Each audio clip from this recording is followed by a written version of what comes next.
अस्सलाम वालेकुम। उम्मीद है कि आप सब दोस्त खुशी होंगे, क्योंकि आपको पता है मैंने कुछ दिन पहले मोस्ट इम्पॉर्टेंट बॉटनी क्वेश्चंस की एक सीरीज़ शुरू की हुई थी और कल हमने यानी कि इसको छोड़ा था इंड्यूसम पे। आज हम इंड्यूसम से आगे इसको कंटिन्यू करेंगे। आज से सबसे पहले हमारे पास जो इम्पॉर्टेंट क्वेश्चन है वो है यानी कि डी वेरीज़।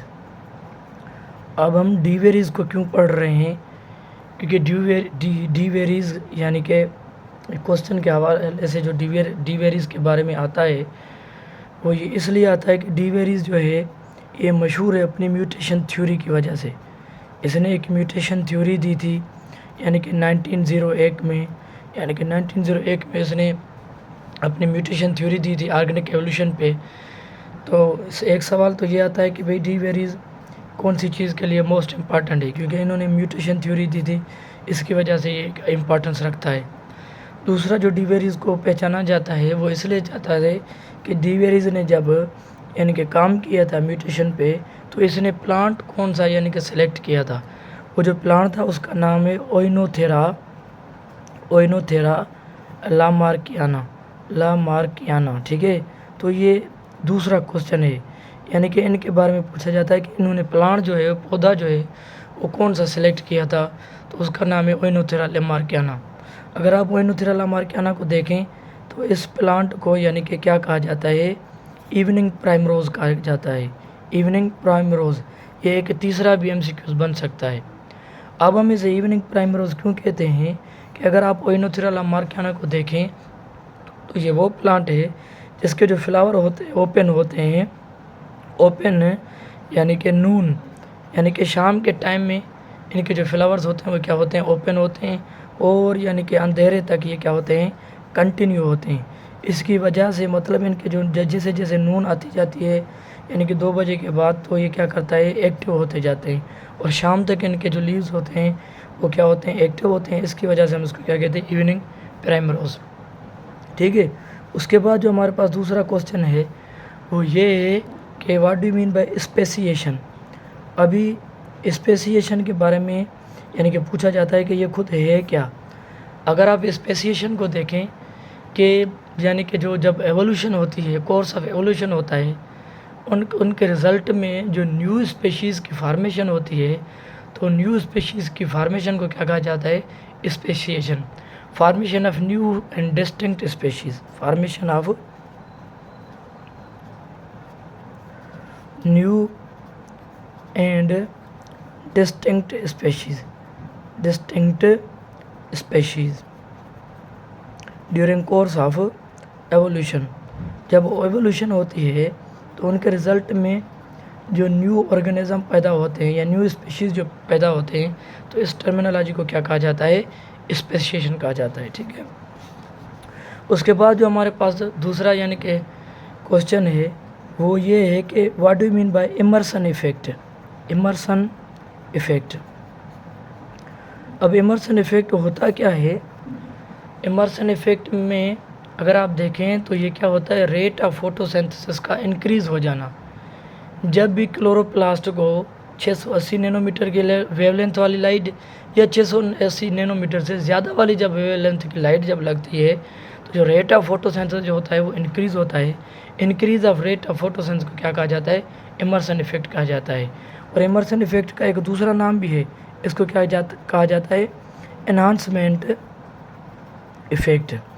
एनहांसमेंट इफ़ेक्ट भी इसको कहा जाता है। तो इसकी असल जो डेफिनेशन क्या होती है, increase in the rate of photosynthesis, increase in the rate of photosynthesis when chloroplast absorbs light with wavelength of 680 nanometer or more than that। तो जब यह 680 नैनोमीटर या 680 नैनोमीटर से ज़्यादा की जब वेवलेंथ की लाइट जब स्ट्राइक करती है क्लोरोप्लास्ट पे, तो रेट ऑफ जो फोटोसेंस होता है वो इंक्रीज़ हो जाता है। उसकी वजह से हम इसको क्या कहते हैं, इमर्सन इफेक्ट या एनहांसमेंट इफेक्ट कहते हैं। ठीक है, अब उसके बाद जो हमारे पास इम्पॉर्टेंट और क्वेश्चन है वो है heterotrichous. Heterotrichous, hetero means different, trichous means branches, different branches. अगर आप हेटेरोट्राइकस टर्मिनोलॉजी को देखें तो हेटेरोट्राइकस टर्मिनोलॉजी की मीनिंग ये जाके बनती है, यानी कि कोई भी एक ऐसी बॉडी हो या आप एलजी की कहें कि एलजी की जब बॉडी हो, एलजी बॉडी क्या हो, एक तो वो प्रोस्ट्रेट मैनर में हो और दूसरा क्या हो, अपरेट मैनर में हो। मतलब एक उसकी ब्रांच इधर जा रही हो, दूसरी ब्रांच इधर जा रही हो। तो डिफरेंट जो ब्रांचेज हैं, मतलब ये क्या है, अपराइट में मैनर में, अपराइट मैनर में, और ये क्या है, प्रोस्ट्रेट मैनर में। जब भी किसी एलजी की बॉडी यानी कि प्रोस्ट्रेट मैनर में ब्रांच या जाए एक और दूसरी क्या है, अपराइट मैनर में जाए, तो इसको क्या कहा जाता है, हेटेरोट्राइकस। ऐसी वाली बॉडी को क्या कहा जाता है, हेटेरोट्राइकस। ठीक है, उसके बाद हमारे पास है कि भाई हायर प्लांट्स में जो shape of higher plants possess chloroplast shape in the form of discoid, यानी कि डिस्क्वाइड की सूरत में। यानी कि एक एमसीक्यूज आता है कि हायर प्लांट्स जो होते हैं उनके अंदर जो शेप ऑफ द क्लोरोप्लास्ट होती है वो कौन सी होती है, तो वो एक ये डिस्क शेप यानी कि डिस्क्वाइड शेप यानी कि एक स्ट्रक्चर होती है जिसको हम क्या कहते हैं कि भाई डिस्क शेप। तो ये हायर प्लांट्स की करेक्टरिस्टिक है कि तो उनके अंदर जो क्लोरोप्लास्ट होती है उसकी जो शेप होती है वो डिस्क्वाइड होती है। ठीक है, उसके बाद हमारे पास जो दूसरा यानी कि इम्पॉर्टेंट क्वेश्चन है ये है कि भाई लेमिनेरिया। अब लेमिनेरिया को कैसे पहचाना जाता है या लेमिनेरिया कैसे यानी कि इससे क्वेश्चन बनाए जाते हैं। अगर आप लेमिनेरिया को देखें, ये एक ऐसा जीनस होता है जो यानी कि बिलोंग करता है ब्राउन एल्जी यानी कि जिसको हम क्या कहते हैं, फियोफाइसी यानी कि ये ब्राउन एल्जी से ताल्लुक़ रखता है। और दूसरा मैं आपको बताता जाऊँ, जब ACE आए किसी के भी लास्ट में, तो ये उसकी फैमिली की करेक्टरिस्टिक है। आप समझ जाएंगे तो ये उसकी फैमिली। अगर ALE आता है तो ये क्या है, आर्डर है। ये हम आगे टैक्सोनॉमिक करेक्टर्स पढ़ेंगे कि भाई ALE का क्या मकसद है, ACE का क्या मकसद है। तो मैं लेमिनेरिया के बारे में कह रहा था, तो इसको कॉमनली कहा जाता है यानी कि केल्प्स, यानी कि ये जो होती हैं वो लार्जेस्ट ऑर्गेनिज्म होते हैं, यानी कि मतलब इनकी जो साइज़ होती है वो जाइजेंटिक होती है, लार्ज इन साइज़ होते हैं। ये लार्ज इन साइज़ यानी कि अपनी साइज़ बड़ी होने की वजह से पहचाने जाते हैं लेमिनेरिया, यानी कि इनको कॉमनली केल्प्स कहा जाता है। अगर आप उसको देखें तो इनके लिए एक और लफ्ज़ इस्तेमाल किया जाता है, इसको कहा जाता है डीप सी टेंजल्स। अब ये इतने तो बड़े होते हैं जो पानी के अंदर मौजूद होते हैं, जो छोटे छोटे ऑर्गेनिज्म होते हैं तो उनके अंदर क्या हो जाते हैं, ट्रैप हो जाते हैं, और उनके लिए क्या करते हैं, ये मुश्किलात खड़ी कर देते हैं। इसलिए इनको क्या कहा जाता है, डीप सी टेंजल्स भी कहा जाता है। एक ये सवाल आता है कि डीप सी टेंजल्स किसको कहा जाता है, ये केल्प्स क्या होते हैं, लार्ज इन साइज़, या ये कौन से मतलब यानी कि फैमिली के अंदर आ जाता है। ये था क्या, लेमिनेरिया। उसके बाद जो हमारे पास है वो है लिवर वर्ड्स। अब इसको जो नाम दिया गया लिवर वर्ड्स, लिवर मतलब यानी कि इनके जो लोब्स होते हैं, lobes like the lobes of liver, मतलब इनके जो अगर आप पौधे देखेंगे छोटे छोटे, उनके लोब्स ऐसे होंगे जैसे लिवर के लोब्स होते हैं, इसको कहा जाता है लिवर। और इसको इसलिए भी नाम दिया जाता है कि वंस देवर यूज्ड